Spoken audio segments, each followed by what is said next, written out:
This is part 1 for lesson 4.2, rational exponents and radicals.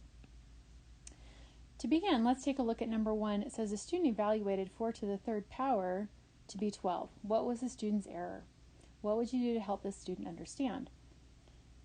So, you know about exponents that it's repeated multiplication. And so when we see 4 to the third power,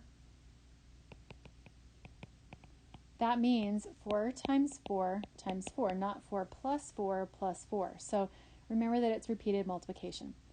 So looking at patterns, if we look at our table, we see that we've got the 2 and then the x to the third, so that means do 2 to the third power, and so that's 8. 2 to the second power is 2 times 2. 2 to the first power is 2. Look at the pattern that's happening. If I go from 8 to 4, 4 to 2, I'm dividing by 2 every time, so if I continue that, this would be a 1, this would be a 1/2, 1/4, and 1/8. And so what that tells us, it tells us something about negative exponents. So when I have a negative exponent, like 2 to the negative first power, that's equal to 1 over 2. 2 to the negative second power is 1 over 4, or 1 over 2 to the second power. And so that's how negative exponents work. So let's continue in our pattern. So if I look at 3, 3 to the third power is 3 times 3 times 3. 3 to the second power, 3 to the first power, 3 to the 0 power. Again, look at what we're doing. We're dividing by 3, divide by 3, divide by 3. That's 1 also. So continue dividing by 3. And so we have this with the negative exponents. So what we're going to be doing today partially is we're going to be working with negative exponents and figuring out how to deal with them as we move into different types of exponents. So 4 to the third power, 4 times 4 times 4. 4 to the second power is 4 times 4. So again, if you notice, it's 64 divided by 4 is 16. And then this is 4, and then divide by 4, it's 1, 1/4, 1/16, and 1/64. Okay, go ahead and pause and fill in the last 2 rows of your table, and then turn the video back on. Okay, your table should match mine. So moving on to ask some questions about these ideas. Number 2, do negative exponents make bigger or smaller numbers? So as you look at our negative exponents, does it x to the negative 1, is it a bigger number or a smaller number than x to the positive 1 power? So hopefully, as you're seeing that we move into more negative exponents, the numbers get smaller and smaller. As an example, I would just point to any of these up here.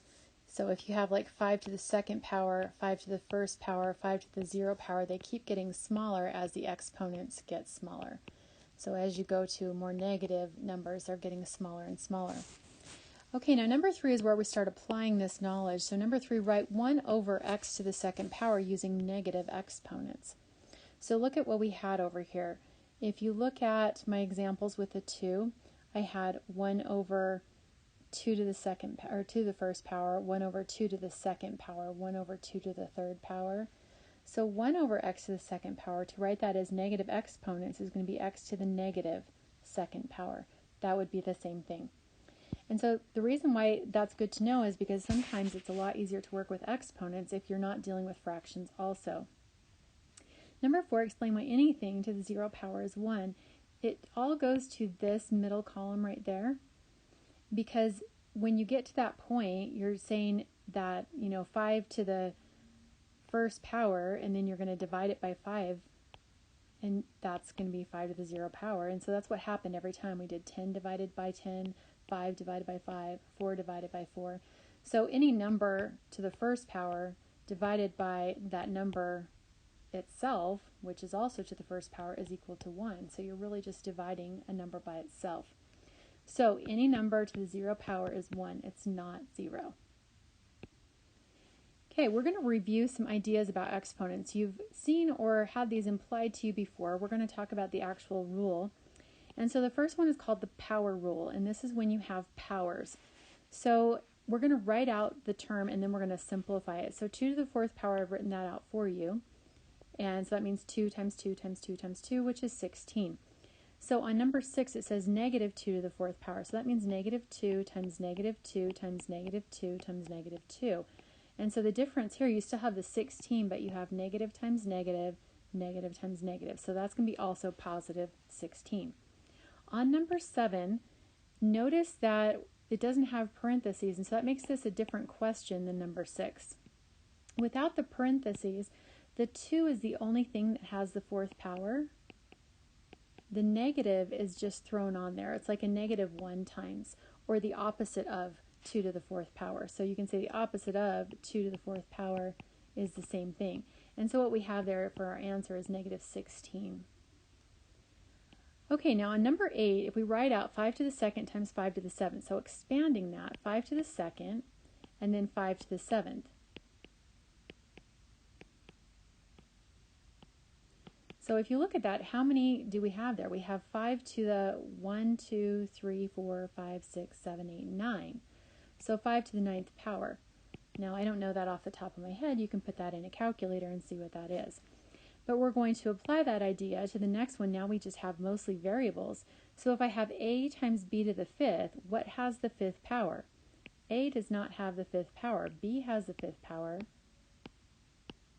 And then we look at the next part of it. We've got 8. And then a is to the 2nd power, and b is to the 5th power. So when I'm all done, I have 8 as my coefficient. And then I have a to the 1st, 2nd, 3rd. And then I have b to the 1st, 2nd, 3rd, 4th, 5th, 6, 7, 8, 9, 10. B to the 10th. So if you look at these different rules, especially number 8 and number 9 where you can see it, if I have an expression with exponents, a way to simplify if I have powers, if I have something like x to the 3rd power times x to the 4th power, that's going to be this times this, which makes x to the 7th power. So there's this rule that when you have something like that, you're going to add the exponents. And so the way that we write that rule is if we have x to the m times x to the n power, it's going to be x to the m plus n power. And that's called the power rule. If you ever forget these rules, no problem. You can always just write it out, just like we did up there. And so don't stress about worrying or about remembering it if you don't remember.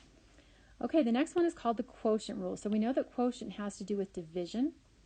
And so we're going to start with in number 10, it says 3 to the 3rd power, so we wrote that out right there, divided by 3 to the 2nd power. Now we know from previous experience that if I have 3 divided by 3, that's 1, and 3 divided by 3 is 1, so what I have left is just 3. Now keep in mind that's also the same as 3 to the 1st power. Okay, let's take the second one. I'm going to write down here in my blank space so I have a little bit more room. So if I have b to the 9th power, so write this out on your paper, divided by b to the 6th, and then I go through and divide factors. So I've got b divided by b, and I keep doing that for all of the ones that I have a matching factor for. What do I have left? I have b to the 3rd power over 1, which is just b to the 3rd power.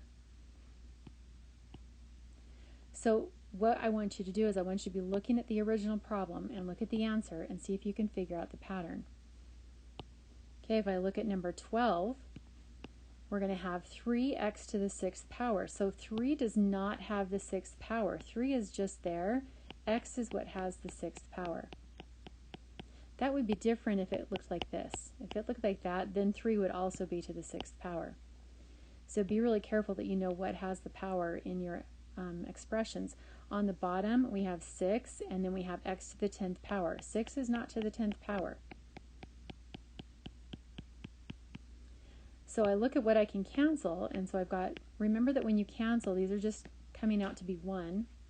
I know that 3 goes into 3 once, and it goes in there twice. So what I have left is 1. There's nothing else on top, just 1s. Over 2, and then what do I have left? I have x to the 4th power. So I'm going to write that 1 over 2x to the 4th power. Now look at the problem and look at the answer. Can you figure out what the pattern is? What's a way I could do that without having to expand everything? So when we have something like this, on the top, or on number 11, you notice that the numerator had a bigger power. And on number 12, you notice the denominator had a bigger power. So look at how our answers are different for those. So how is it different when the exponent on the bottom is bigger? What happens is you have extra variables or terms or whatever on the bottom.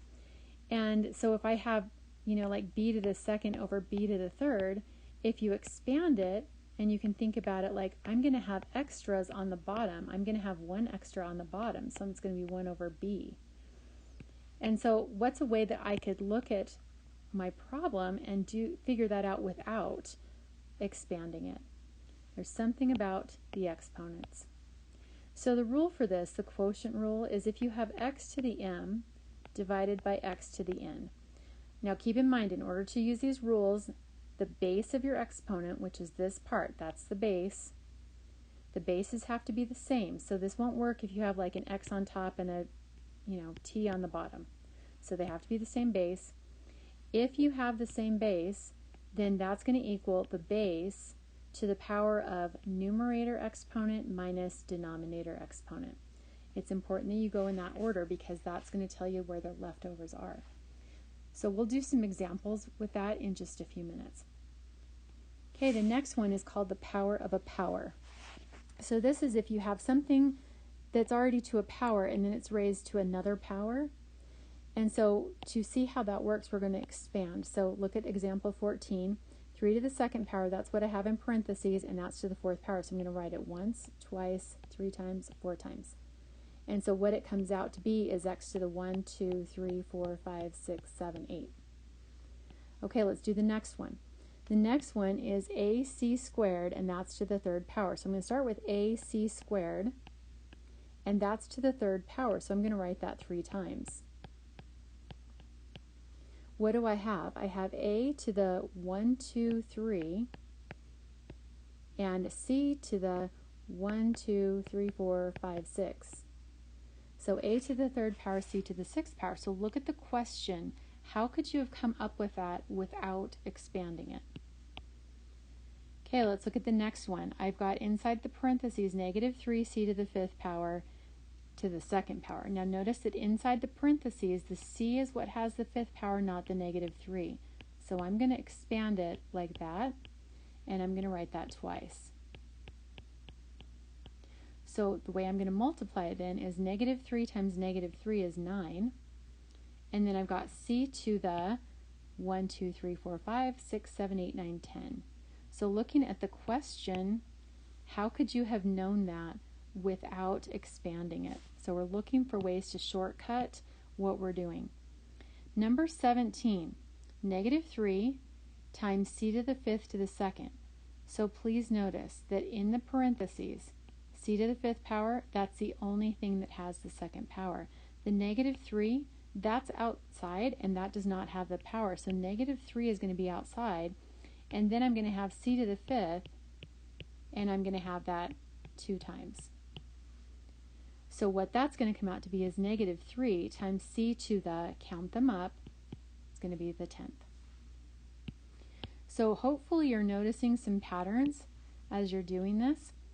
Number 18, I'm going to write that down here just so I have a little bit more space. Everything in the parentheses is going to be raised to the third power. So everything in there is going to be expanded and written 3 times. So I'm going to have on the top 2x times 2x times 2x. That's 2x to the third power because it's in parentheses.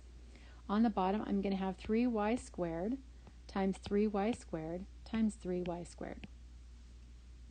And so when I look to see if I can simplify anything, I'm not going to be able to cancel anything because there's no common factors with top and bottom. The x and the y can't cancel. But what I can do is on the top, I'm going to say 2 times 2 times 2, x to the first, second, third power. On the bottom, I'm going to have 3 times 3 times 3, and then y to the 1, 2, 3, 4, 5, 6th power. So this is the simplified version. So again, looking at the problem on number 18, how could you do that without expanding the whole thing? Okay, the power of a power rule says if you have x to the m power and then it is raised to the n power, then what it is, it's going to be x to the m times n power. So the power of power, you're going to multiply the exponent. So if you look at number 17, if you did 5 times 2, that would give you the 10. 5 times 2, that's going to give you a 10. However, if you've got like a coefficient like on number 16, the negative 3 is going to be squared, which would be positive 9. So you've got to watch for the coefficients too. So we're going to do more practice with all of those. This will be continued in part 2.